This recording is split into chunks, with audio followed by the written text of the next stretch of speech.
I'm talking to John Davies, who's the current president of Port Talbot Harriers, but over many years has held just about every post imaginable. John, tell me, when did you start in athletics?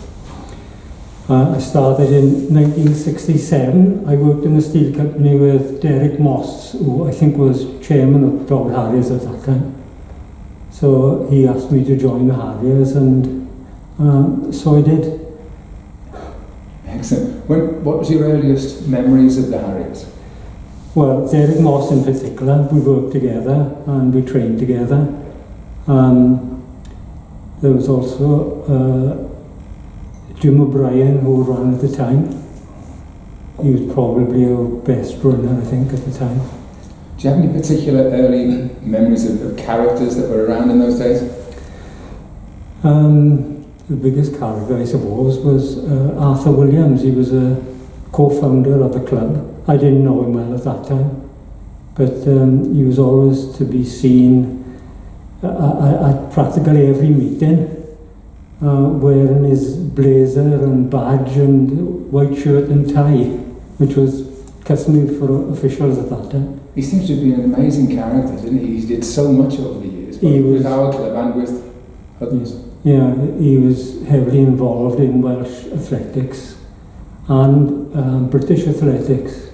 He officiated at the 1948 Olympic Games in London, and he was equally at home at the local cross country or officiating at the highest level. So when you were in the early years in the club, when did you train? Back in 1967, when I first joined the club, in summer we used a track at the Steel Company Club drawn out on the playing fields, grass track, and there weren't many what I'd call proper running tracks at that time. Most clubs just used the local rugby field, which is what we did as well. And then usually in the winter we ran out on the roads. Any particular favourite places you used to run in those days? Favourite places? No, not really. Everywhere. Just everywhere, yeah, basically. Yeah. Tell me, lots of people in the club seem to do lots of different events across the year. Do you have a particular favourite event, and why would you choose one in particular? Not one in particular. I had a fair turn of speed, but I'm not quick enough to be a sprinter. My favourite running events were 800 metres and 1500 metres. And in the winter then I enjoyed doing cross country. But during the summer track and field season we were usually short of members to cover events. So I think I had to go at almost every event in track and field.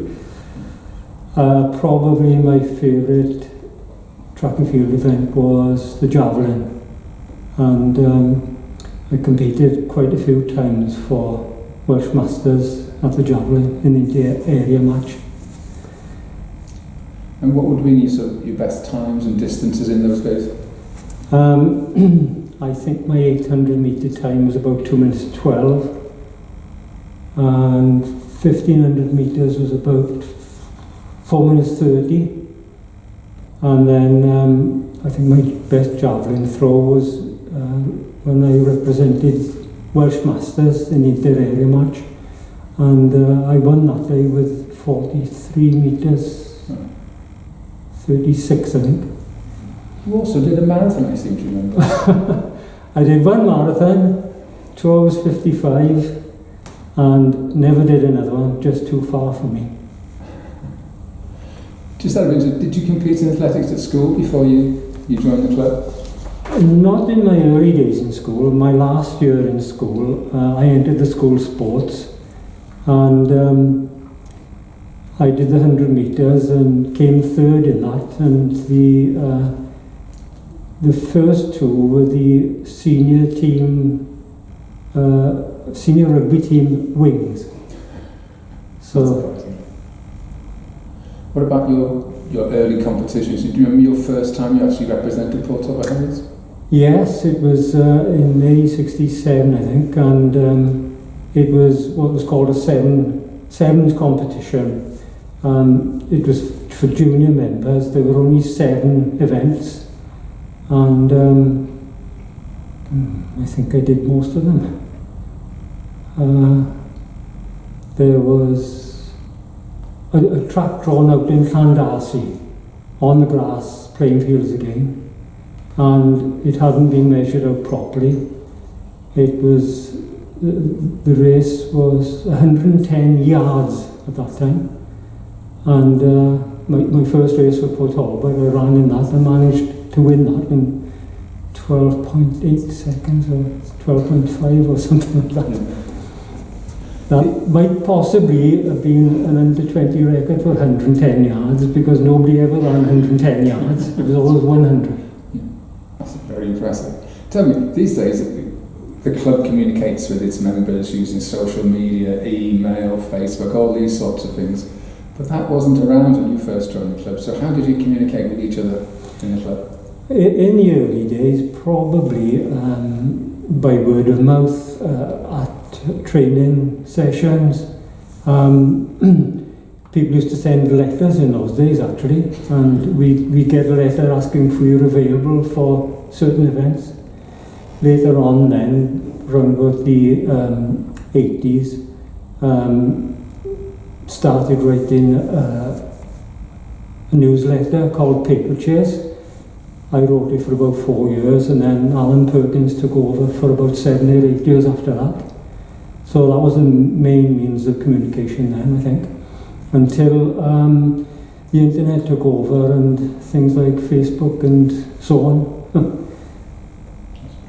Tell me, one thing that always interests me is that these days that members of the club can buy their kit from 101 different sources, but I know back in the 60s, 70s, 80s, there was very few places you could get good quality sporting equipment. Where did you find yours and other members? Where did they go to well, back in 1967, I think there was only one sports shop in Port Talbot, and that was Selwyn Jenkins in Station Road. So I was keen on rugby in those days. I used to buy my rugby kit there. And when I started running for Port Talbot, I had the Port Talbot vest, but I wore my rugby socks and rugby shorts at that time.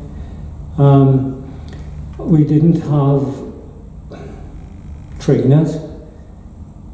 I wore daps to run in, and my brother-in-law gave me a pair of spikes, and he'd used them when he was a youngster, but they're nothing like the modern spikes. The spikes were fixed in the soles. They weren't, you couldn't screw them in and out and replace them. How do you think that today's kit compares with the equipment you used to use those years ago? It's a lot better today, isn't it? It was mainly cotton. The tracksuits were fleece lined, quite heavy. Today's kit is